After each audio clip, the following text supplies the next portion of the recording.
Friends, good evening. एक बार पुनः आपका हार्दिक अभिनंदन और हार्दिक स्वागत है हमारे इस यूट्यूब चैनल जस्टिस तक में।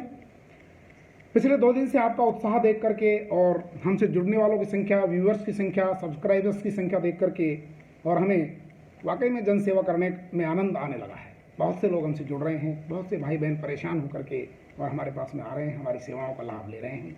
यही जीवन है, यही हमारा उद्देश्य है।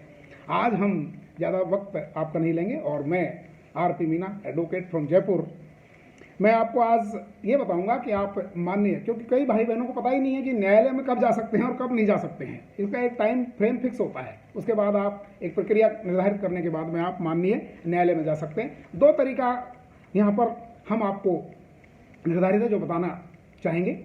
पहला है, इसमें सेंट्रल गवर्नमेंट के जो अधिकारी और कर्मचारी हैं उनके लिए माननीय केंद्रीय प्रशासनिक अधिकरण, सेंट्रल एडमिनिस्ट्रेटिव ट्रिब्यूनल बना हुआ है, और स्टेट गवर्नमेंट के जो कर्मचारी और अधिकारी हैं उनके लिए बना हुआ है स्टेट एडमिनिस्ट्रेटिव ट्रिब्यूनल, उसको बोलते हैं सेट। एक को कहते हैं कैट, दूसरे को कहते हैं सेट।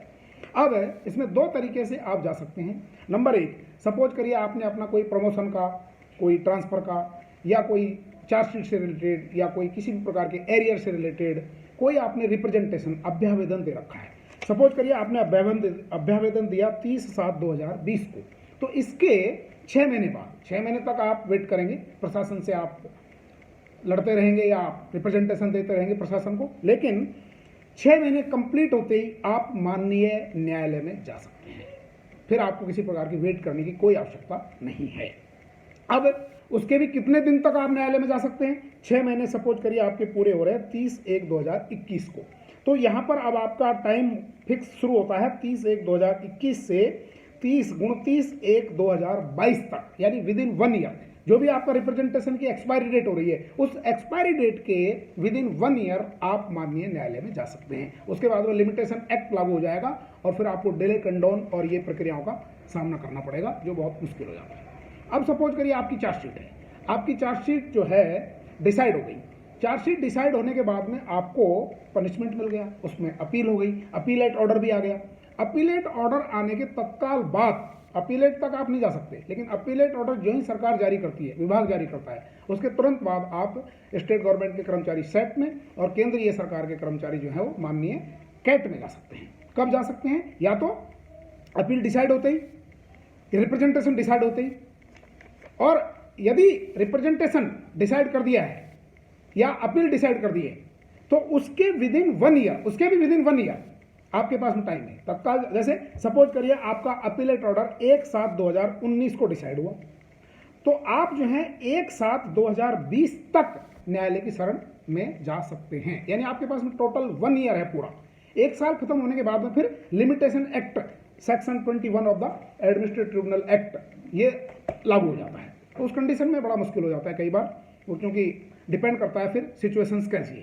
तो कई भाई बहनों को इस बात की जानकारी नहीं होती है, इसलिए हमने आपको बहुत ही एग्जाम्पल के साथ में, सटीक भाषा में आपको समझाया है। एग्जाम्पल दे करके रिप्रेजेंटेशन आपने दे रखा है, उसके 6 महीने बाद, 6 महीने एक्सपायर होने के 1 ईयर तक लागू होगा आपका। विद इन 6 मंथ्स आप नहीं जा सकते, 6 महीने रिप्रेजेंटेशन के पूरे होते आप जा सकते हैं। अपीलेट ऑर्डर जो है डिसाइड हो गया आपका, तत्काल जा सकते हैं, लेकिन उसकी टाइम लिमिट कितनी है? वो है पूरी 1 ईयर, यानी 1 ईयर तक आप जा सकते हैं। 1 ईयर के बाद आप नहीं जा सकते हैं। तो मित्रों, अपने इस लिमिटेशन एक्ट को ध्यान में रखते हुए अपने केसेस का निस्तारण करवाना बहुत अनिवार्य है, क्योंकि क्या होता है, टाइम से जब प्रकरण डिसाइड नहीं होते हैं, आपको पता है माननीय न्यायालयों में काफ़ी लंबा वक्त लगता है। इधर उस वक्त को हम पहले ही यहाँ पर यदि किल कर लेते हैं तो फिर वहाँ पर जो समय होता है वो हमारा बच जाता है। तो इस कंडीशन में मेरा आपसे निवेदन है कि यदि आपके प्रकरण लंबित हैं, रिप्रेजेंटेशन डिसाइड नहीं हो रहे हैं, या अपील डिसाइड हो गई है, और कई भाई बहन क्या होते हैं 2-2, 3-3 साल बाद में आते हैं। एक अभी मेरे पास में केस आया, ग्रुप ए अधिकारी का केस आया, 1.5-2 साल बाद में वो यहाँ पर आए मेरे पास में। 2 साल बाद में मुझे बहुत मशक्कत करके और उनका जो ओए है उसको एडमिट करवाना पड़ा। हालांकि उसमें नोटिस जारी हो गए हैं और डिले कंडोन भी उसमें हो गया है, बट बहुत मुश्किल होता है। इसलिए जो भी भाई बहन के प्रकरण लंबित हैं, किसी का यूपीएससी में पड़ा हुआ है, किसी का अपीलेट अथॉरिटी के पास में पड़ा हुआ है, कोई रिप्रेजेंटेशन आपका डिसिप्लिनरी अथॉरिटी के पास में पड़ा हुआ है, तो मेहरबानी करके ऐसे प्रकरणों को आप तुरंत बिना किसी विलंब के, जितना आप विलंब करते हैं उतना ही हमारा हरेसमेंट लेवल, हमारा विक्टिमाइजेशन लेवल जो है वो बढ़ता चला जाता है।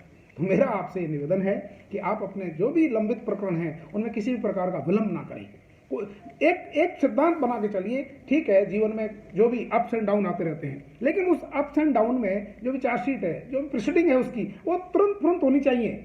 जो भी पेनल्टी मिलनी है मिलेगी, मिलके कम से कम हम कैट में जाएं, कोर्ट में जाके उसको खत्म करवाएं, ताकि हमारा जो हरेसमेंट लेवल है, हमारा जो विक्टिमाइजेशन का लेवल है, परेशानी का जो लेवल है, हमारे परिवार, हम रात दिन उसी में घूमते रहते हैं। जो चार्जशीट हमको दिखती रहती है, वो पेनल्टी दिखती रहती है। तो मेरा आपसे हाथ जोड़ के निवेदन है कि आप जो है कृपया हमसे जुड़ें, हमारी निःशुल्क सेवाओं का फायदा उठाएं और अपने जीवन को बेहतर बनाएं, सुख शांति से बनाएं। अब आपका प्रमोशन ड्यू है, प्रमोशन लें, आपका ट्रांसफर कहीं गड़बड़ हो रहा है उसको आप ठीक कराएं, कोई रिप्रेजेंटेशन आपका अनडिसाइडेड है उसको आप ठीक कराएं।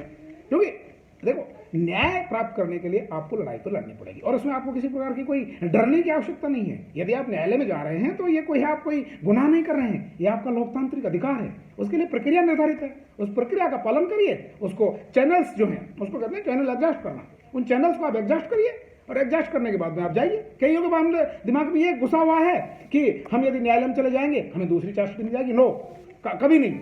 आप निर्धारित प्रक्रिया का पालन करने के बाद में, निर्धारित चैनल को एडजस्ट करने के बाद में आप माननीय न्यायालय की शरण में जाकर के और न्याय प्राप्त करें। यही धर्म है, यही समय की मांग है और यही हमारे चैनल का उद्देश्य है। इसलिए दोस्तों, इसी न्यायार्थ अपने बंधु को भी दंड देना धर्म है, यह ध्यान रखना। इसी विचारधारा से हमको आगे बढ़ना है, उसमें किसी प्रकार का कोई रोक टोक नहीं होनी चाहिए। आप हमसे जुड़ें, हमारे चैनल का यूज करें, इसको सब्सक्राइब करें, आगे बढ़ाएं, लोगों को जोड़ें और जो भी विक्टिमाइज और हरेस भाई बहन हैं हमारे पास में लाएं, हम उनको न्याय दिला के रहेंगे। यही हमारा उद्देश्य है। तो have a nice day, thank you very much, good day.